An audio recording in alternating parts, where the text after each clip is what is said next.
هو أبو بكر عبد الله القرشي التيمي صاحب رسول الله صلى الله عليه وسلم، وخليفته ورفيقه في المشاهد، وأفضل هذه الأمة بعد نبيها صلى الله عليه وسلم. يلتقي نسبه مع رسول الله صلى الله عليه وسلم في مرة بن كعب بن لؤي. رسول الله صلى الله عليه وسلم من ذرية كلاب بن مرة، وأبو بكر من ذرية تيم بن مرة. وولد أبو بكر رضي الله عنه بعد 2.5 من عام الفيل، فإذا رسول الله صلى الله عليه وسلم أكبر منه بهذا القدر، لأن رسول الله صلى الله عليه وسلم ولد عام الفيل. وتوفي أبو بكر بعد 2 من وفاة رسول الله صلى الله عليه وسلم، فكان عمره يوم مات مثل عمر رسول الله صلى الله عليه وسلم يوم مات. وصحب رسول الله صلى الله عليه وسلم طيلة الفترة قبل المبعث، فلما بعث صلى الله عليه وسلم كان أول السابقين إلى الإسلام، فسبق إلى الإسلام فآمن برسول الله صلى الله عليه وسلم، فهو أول السابقين، أول من أسلم من الرجال، كما أن علي رضي الله عنه سبق فكان أول من أسلم من الصبيان، كما أن خديجة رضي الله عنها سبقت فكانت أول من أسلم من النساء، كما أن زيد بن حارثة رضي الله عنه سبق فكان أول من أسلم من الرقيق. ولما أسلم صحب رسول الله صلى الله عليه وسلم في مكة طيلة فترة مكة، ثم رافقه رضي الله عنه في الهجرة، ورافقه في الغار، ورافقه في المشاهد كلها، إلى أن توفي رسول الله صلى الله عليه وسلم. وجعله رسول الله صلى الله عليه وسلم على الحج، فحج بالناس ورسول الله صلى الله عليه وسلم حي في سنة 9 من الهجرة، واستقر خليفة بعده وسماه المسلمون خليفة رسول الله صلى الله عليه وسلم. وكان أبو بكر رضي الله عنه خفيف العارضين، غائر العينين، مشرف الجبهة، أبيض نحيفا طويلا، وكان أعلم قريش بأنسابها وبما في تاريخ قريش من المثالب والمناقب، وكان تاجرا ذا معروف يبسط معروفه في الناس، وكان محببا إلى قومه سهلا، فلذلك كانوا يحبون مجالسته لعلمه وتجربته ومعروفه وحسن خلقه. فلما أسلم طفق يدعو إلى الإسلام من وثق به من الناس، فأسلم على يديه عثمان بن عفان، والزبير بن العوام، طلحة بن عبيد الله، وعبد الرحمن بن عوف، وأبو عبيدة بن الجراح، فمن دونهم هؤلاء الذين ذكرت لكم من سادات الصحابة بل من العشرة المبشرين بالجنة أسلموا على يد أبي بكر رضي الله عنه. وكان أسلم كان أيضا يعتق من أسلم من المستضعفين من المسلمين من العبيد والإماء، يشتريهم ويعتقهم. ومناقبه رضي الله عنه كثيرة جدا، أفرد الناس ترجمته في مصنفات مستقلة، من أطول من ترجم له الحافظ ابن عساكر في تاريخ دمشق من المتقدمين والمتأخرون، منهم من جعل مجلدا في ترجمته. فقلت لكم مناقبه كثيرة رضي الله عنه، كثيرة، منها قال ربنا سبحانه: إلا تنصروه فقد نصره الله إذ أخرجه الذين كفروا ثاني 2 إذ هما في الغار إذ يقول لصاحبه لا تحزن إن الله معنا. فأخبر ربنا سبحانه أنه مع نبيه صلى الله عليه وسلم ومع أبي بكر. ومن مناقب رضي الله عنه أنه أحب الناس إلى رسول الله صلى الله عليه وسلم. قد روى البخاري ومسلم في صحيحيهما عن عمرو بن العاص رضي الله عنه أنه سأل رسول الله صلى الله عليه وسلم: أي الناس أحب إليك؟ فقال صلى الله عليه وسلم: عائشة. قال: قلت من الرجال؟ قال: أبوها. ومن مناقبه رضي الله عنه ما أخرجه أحمد والترمذي وابن ماجه عن علي رضي الله عنه قال: كنت عند رسول الله صلى الله عليه وسلم فأقبل أبو بكر وعمر فقال رسول الله صلى الله عليه وسلم: يا علي، هذان سيدا كهول الجنة وشبابها بعد النبيين والمرسلين. ومن مناقبه رضي الله عنه أنه كان يحامي عن رسول الله صلى الله عليه وسلم. فقد روى البخاري في الصحيح عن عبد الله بن عمرو بن العاص رضي الله عنهما قال: بينا رسول الله صلى الله عليه وسلم يصلي في فناء الكعبة إذ أقبل عقبة بن أبي معيط فأخذ منكب رسول الله صلى الله عليه وسلم وجعل ثوبه فيه وخنق رسول الله صلى الله عليه وسلم خنقا شديدا.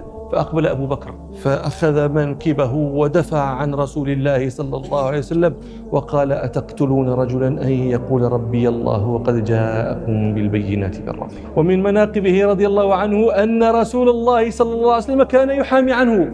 روى البخاري في الصحيح عن أبي الدرداء رضي الله عنه قال: كان بين أبي بكر وعمر محاورة فأغضب أبو بكر عمر فانصرف عنه عمر مغضبا، فاتبعه أبو بكر يسأله أن يستغفر له، فلم يفعل حتى أغلق الباب في وجهه. فأتى أبو بكر إلى رسول الله صلى الله عليه وسلم، قال أبو الدرداء ونحن عنده، فلما رأى رسول الله صلى الله عليه وسلم أبا بكر مقبلا قال: أما صاحبكم فقد غامر أي فقد خاصم، دخل في غمرة الخصومة.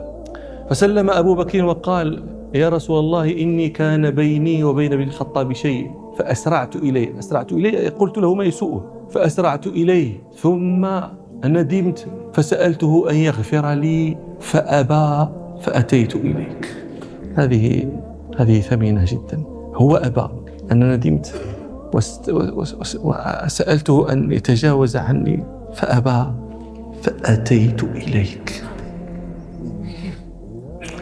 فقال صلى الله عليه وسلم: يغفر الله لك يا بكر.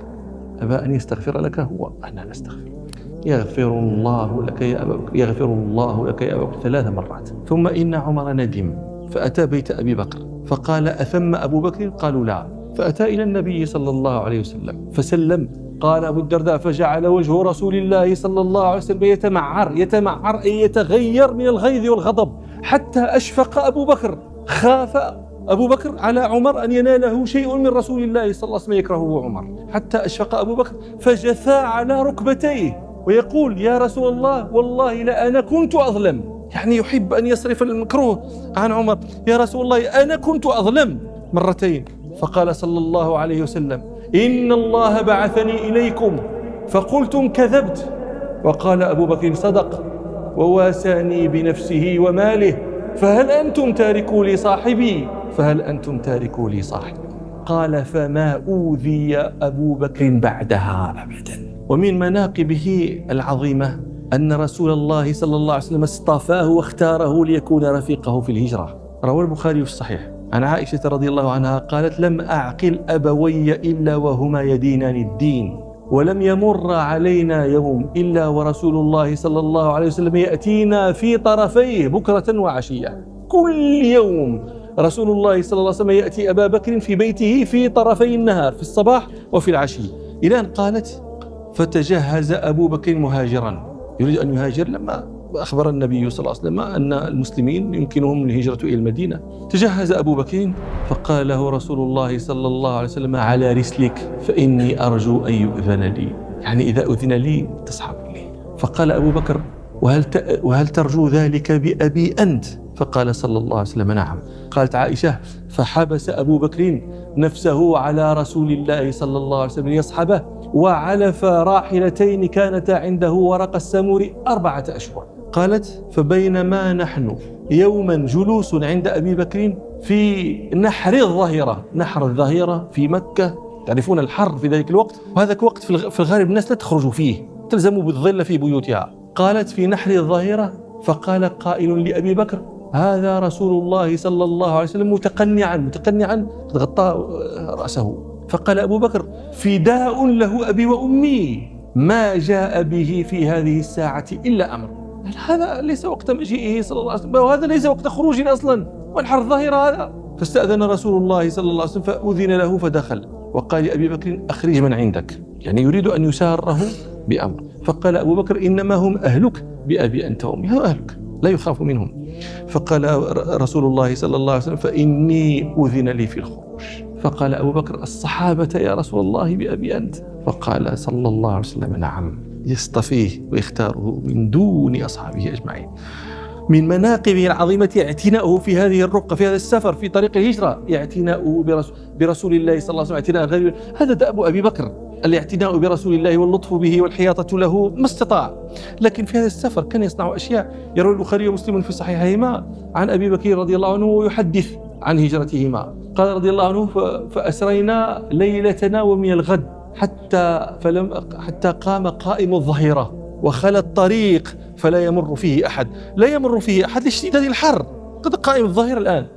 قال: فرفعت لنا صخرة طويلة لها ظل لم يأتي عليه الشمس. قال: فنزلنا فيها، وسويت لرسول الله صلى الله عليه وسلم مكانا بيدي ينام فيه، وبسطت فيه فروة، وقلت: نم يا رسول الله وأنا أنفض لك ما حولك. يهيئ له ويبسط له، ثم يكره بعد ذلك أن رسول الله صلى الله عليه وسلم عندما يكون مضطجعا نائما، طبعا الصحراء هذه قد تهب هبة ريح فتحثو التراب أو الغبار في وجه رسول الله فينفض ما يمكن أن تحثوه الريح. قال نم يا رسول الله وأنا أنفض ما حولك.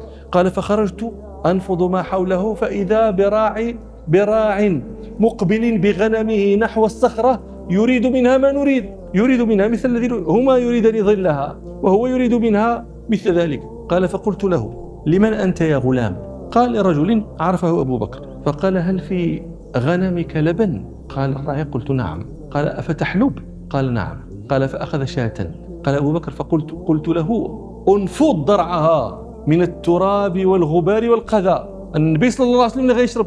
انظروا هذه التفاصيل. ثم أمرته أن ينفض كفيه ثم حلب في قعب كثبة من لبن. قال ومعي إداوة، هذه شكوى، ومعي إداوة أخذتها معي يرتوي منها رسول الله صلى الله عليه وسلم يشرب منها ويتوضأ. قال فأتيت النبي صلى الله عليه وسلم فكرهت أن أوقظه.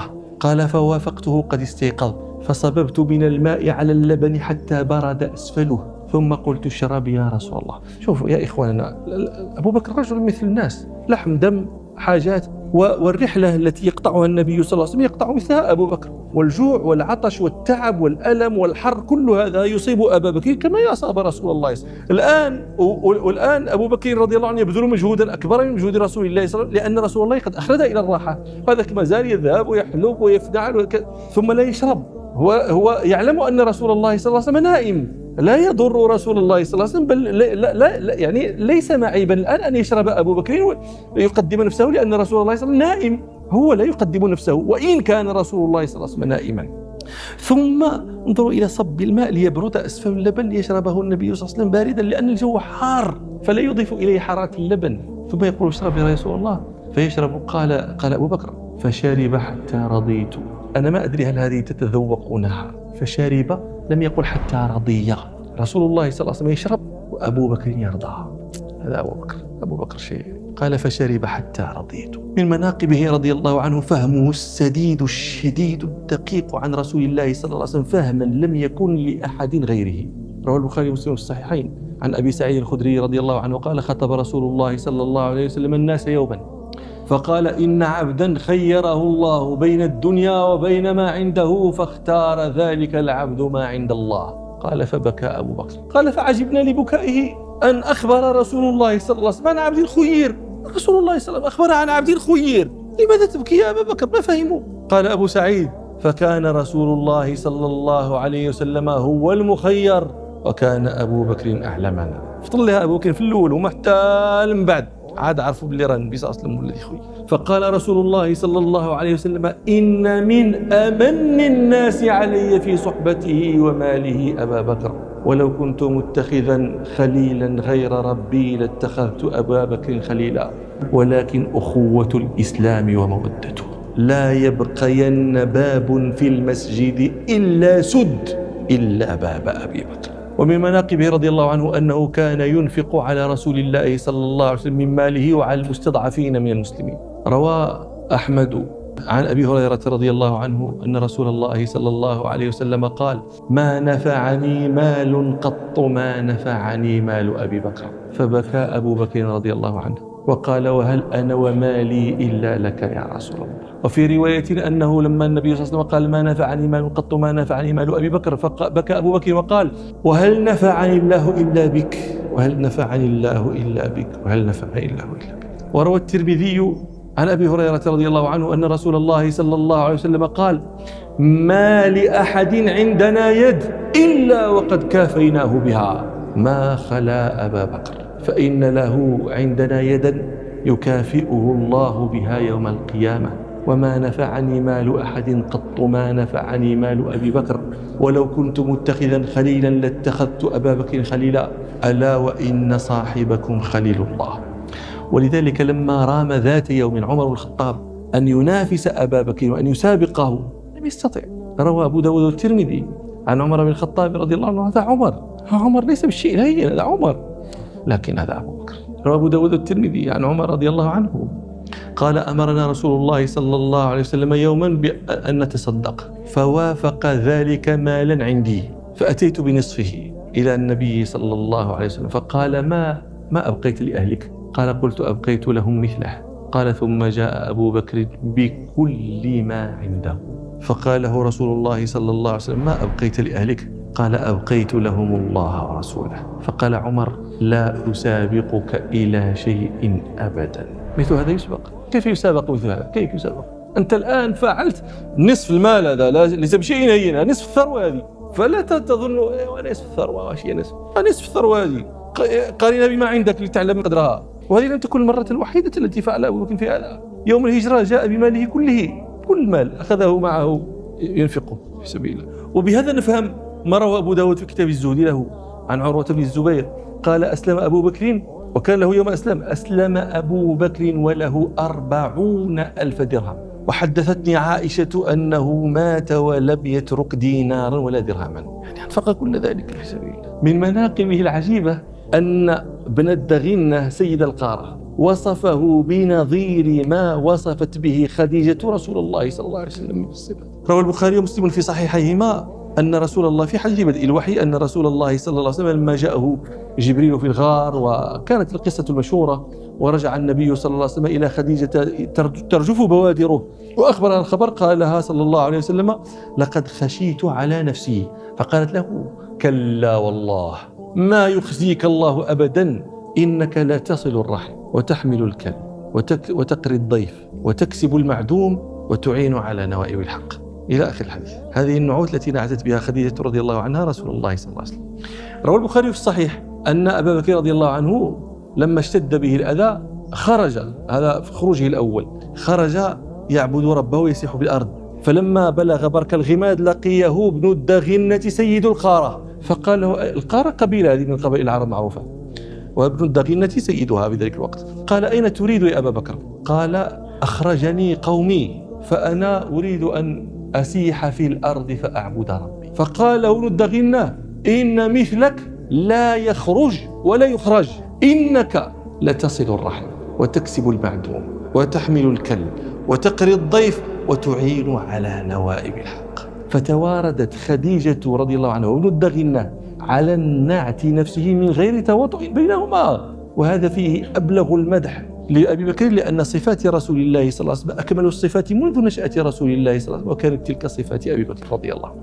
ومن مناقبه العظيمة التي تدل على رباطة جأشه وقوة يقينه وصدق إيمانه موقفه المشهود يوم توفي رسول الله صلى الله عليه وسلم. رسول الله صلى الله عليه وسلم يوم توفي كان ذلك صدمة للمسلمين عظيمة جدا، كما قال أنس رضي الله عنه: أصبح المسلمون كالغنم المطيرة، كالغنم الشاردة في الليلة المطيرة، ليلة مظلمة ممطرة شردت فيها الغنم، تلك الغنم لا حظيرة لها ولا كن لها تستكن به، هكذا سرصة، ما يدرون ما يصنعون، ما يدرون أين يذهبون، ما يدرون ما يفعلون، ما يدرون ما يقدمون ما يؤخرون. طاشت عقولهم. عمر رضي الله عنه، عمر يتوعد من يقول إن رسول الله صلى الله عليه وسلم قد مات، يتوعد ويقول يحلف: والله ما مات رسول الله صلى الله عليه وسلم ولا يبعثنه الله فلا يقطعن أيدي رجال وأرجلهم. هو كان يقول بعد ذلك ما كان يقع في نفسه إلا أن رسول الله صلى الله عليه وسلم لم يمت. أبو بكر في هذا الوقت في مسكنه بالسنح، السنح موضع في عوالي المدينة في ذلك الوقت، خارج المدينة بينه وبين المدينة تقريبا كيلومتر ونصف إلى كيلومترين. فبلغوا الخبر فجاء. روى البخاري في الصحيح عن عائشة رضي الله عنها قالت: جاء أبو بكر على فرسه من مسكنه بالسنح فدخل المسجد فلم يكلم الناس حتى دخل حجرة عائشة فتيمم رسول الله صلى الله عليه وسلم وهو مسجن ببرد حبارة. النبي صلى الله عليه وسلم ميت وقد سجي غطي ببرد حبارة. فأتاه أبو بكر رضي الله عنه فكشف عن وجهه فأكب عليه وقبله وبكى وقال: بأبي أنت يا رسول الله، والله لا يجمع الله عليك موتتين أبدا، فأما الموتة التي كتبت عليك فقد متها. ثم خرج وعمر يكلم الناس، فقال أبو بكر: اجلس، فأبى عمر. فقال أبو بكر: اجلس، فأبى عمر. فتشهد أبو بكر يعني سيتكلم، فمال الناس إليه وتركوا عمر، فقال كلمته المعروفة المأثورة المشهودة: أما بعد، فمن كان منكم يعبد محمدا صلى الله عليه وسلم فإن محمدا صلى الله عليه وسلم قد مات، ومن كان يعبد الله فإن الله حي لا يموت. قال الله تعالى: وما محمد إلا رسول قد خلت من قبله الرسل أفإن مات أو قتل انقلبتم على أعقابكم ومن ينقلب على عقبيه فلن يضر الله شيئا وسيجزي الله الشاكرين. قال: فكأن الناس كانوا لا يعلمون أن الله أنزل هذه الآية حتى تلاها أبو بكر، فتلقاها الناس منه فما يسمع بشر إلا يتلوها. هذا وحده يدلكم على صدق الإيمان، على رباطة الجأش، على قوة اليقين، على الفهم عن الله، على استحضار آيات الله في الزعازع العظام. وأي مصيبة أعظم من هذه؟ وأبو بكر أعظم المصابين برسول الله صلى الله عليه وسلم. ما أحسب أن أحدا أشد رزية في النبي صلى الله عليه وسلم من أبي بكر، ومع ذلك لا يطيش لبه وتحضره الآية. هذه رواية البخاري. وفي غيرها أنه قال أيضا: إنك ميت وإنهم ميتون ثم إنكم يوم القيامة. ومن مناقبه العظيمة خطبته في سقيفة بني ساعدة بعد وفاة رسول الله صلى الله عليه وسلم، تلك الخطبة التي لم الله بها شعث المهاجرين والأنصار وتدارك بها ذلك الفتق الذي قد كان لو كان لا يكون له رتق. روى البخاري ومسلم في صحيحيهما أنه بعد أن توفي رسول الله صلى الله عليه وسلم اجتمعت الأنصار بأسرهم في سقيفة بني ساعدة، إلى أن فقال عمر لأبي بكر: يا أبا بكر انطلق بنا إلى إخواننا هؤلاء من الأنصار. قال: فانطلقنا إليهم حتى أتيا سقيفة بني ساعدة. قال: فلما جلسنا قليلا قام خطيبهم فتشهد، خطيب الأنصار، فتشهد فأثنى على الله بما هو أهله، ثم قال: نحن أنصار الله وكتيبة الإسلام، وأنتم معشر المهاجرين رهط قليل، احنا عماد الإسلام، وقد دفت دافة من قومكم، فإذا هم يريدون أن يختزلونا من أصلنا ويحضنونا من الأمر. فلما سكت قال عمر: أردت أن أتكلم، وكنت زورت مقالة أعجبتني. زورت أي زينت وهيأت كلاما، مقالة أعجبتني أقدمها بين يدي أبي بكر. أبي بكر سيتكلم، لكن أحببت أن أقدم بين يدي كلام أبي بكر من هذا الكلام الذي هيأته وأعددته وأعجبني ما هيأت فيه. قال: وكنت أداري منه بعض الحد، فلما أردت أن أتكلم قال: على رسلك، فكرهت أن أغضبه. على رسلك يعني ما أتكلم، فكرهت أن أغضبه. قال عمر: فتكلم أبو بكر: فوالله ما ترك كلمة أعجبتني في تزويري في إعدادي وتهيئي، والله ما ترك كلمة أعجبتني في تزويري إلا قال في بديهته مثلها أو أفضل منها. لكن أنا الكلام هيئته، هو لم يهيئ كلاما، قاله في البديهة، فذلك الكلام الذي قاله في البديهة ما ترك كلمة كانت أعجبتني إلا قال في تزوير. أنا هيئت وعدت، هو في بديهته يقول مثلها أو يقول أفضل منها. سكت، فكان هو أحلام مني وأوقر، فقال: ما ذكرتم من خير فيكم فأنتم له أهل، هذا لا يدفع عنكم ولا يجحد منكم، أنتم له أهل، ولن يعرف هذا الأمر إلا لهذا الحي من قريش، هم أوسط العرب نسبا ودارا، وقد رضيت لكم أحد هذين الرجلين فبايعوا أيهما شئتم. قال: فأخذ بيدي ويد أبي عبيدة بن جراح وهو جالس بيننا. قال عمر: فما كرهت مما قال كلمة غيرها، كل شيء من كلامه أعجبني، حتى قال لهم: بيعوا هذه كرهتها. لماذا؟ قال: كنت والله أن أقرب فتضرب عنقي، لا يقربني ذلك من إثم أحب إلي من أن أتأمر على قوم فيهم أبو بكر. هذه رواية البخاري، ما زالت رواية صحيحين لم نكملها، لكن في مسند أحمد أن عمر قال: يا معشر الأنصار، ألستم تعلمون أن رسول الله صلى الله عليه وسلم أمر أبا بكر أن يصلي بالناس، فأيكم تطيب نفسه أن يتقدم أبا بكر؟ هو النبي صلى الله عليه وسلم، كلكم يعلم أن النبي صلى الله عليه وسلم قدمه علينا جميعا ليصلي بنا، فأيكم تطيب نفسه أن يتقدم أبا بكر؟ فقال الأنصار: معاذ الله أن نتقدم. ذهب ذلك الكلام، يعني نحن كتيبة الإسلام نحن صار. وفي رواية أنهم قالوا رضيه النبي صلى الله عليه وسلم لديننا أفلا نرضاه لدنيانا. نرجع إلى رواية الصحيحين فقال عمر يا أبا بكر أبسط يدك أبايعك، فبسط أبو بكر يده فبايعه عمر ثم بايعه المهاجرون والأنصار. وقد كان رسول الله صلى الله عليه وسلم أشار إلى هذا. روى البخاري ومسلم الصحيحين عن جبير بن مطعم رضي الله عنه قال أتت امرأة إلى رسول الله صلى الله عليه وسلم فأمرها أن ترجع إليه فقالت أرأيت إن جئت فلم أجدك؟ قال الراوي كأنها تقول الموت، يعني تعني وجدتك قد مت.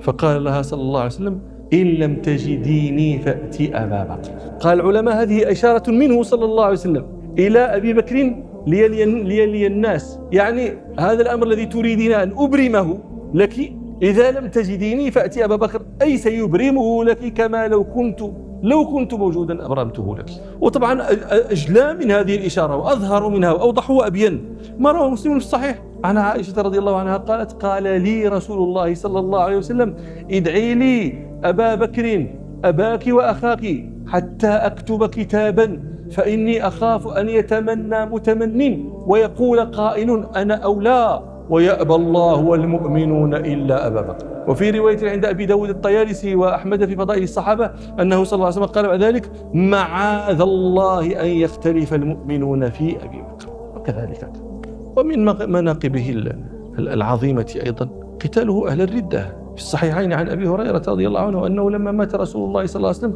وارتدت العرب وكفر من كفر منها ومنع بعضهم الأداء الزكاة وأشياء يعني فتوق على المسلمين من هنا فقال عمر لأبي بكر كيف تقاتل الناس وقد قال رسول الله صلى الله عليه وسلم أمرت أن أقاتل الناس حتى يشهدوا أن لا إله إلا الله حتى يقولوا لا إله إلا الله فإن قالوها عصموا مني دماءهم وأموالهم إلا بحقها وحسابهم على الله. فقال أبو بكر لأقاتلن من فرق بين الصلاة والزكاة فإن الزكاة حق المال والله لو منعوني عقالا كانوا يؤدونها إلى رسول الله صلى الله عليه وسلم لقاتلتهم على منعها. قال عمر فوالله ما هو إلا أن رأيت الله شرح صدر أبي بكر القتال فعرفت أنه الحق وتبعت الصحابة وبسبب ذلك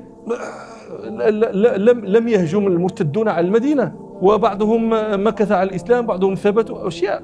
ومن مناقبه رضي الله عنه قتاله لمسيلمة الكذاب وقتاله الأسود العنسي وقتاله سجاح وكانوا هؤلاء جميعا تنبأوا وادعوا النبوة وزعموها إلى غير ذلك من المناقب الكثيرة جدا رضي الله عنه وأرضاه. ولم يمكث إلا 2 خليفة ولي سنة 11 بعد موت النبي صلى الله عليه وسلم. مات سنة 13 رضي الله عنه وأرضاه ومات سنة 13 عن 63 سنة كما مات النبي صلى الله عليه وسلم يوم مات وابن 63 سنة وأوصى أن يدفن بجنب صاحبه صلى الله عليه وسلم فحفر له فرأسه عند كتف رسول الله صلى الله عليه وسلم إلى الآن رضي الله عنه وأرضاه. أسأل ربنا سبحانه أن يجمعنا به في مستقر رحمته وإلى لقاء آخر إن شاء الله. سبحانك اللهم وبحمدك أشهد أن لا إله إلا أنت أستغفرك وأتوب إليك والحمد لله رب العالمين.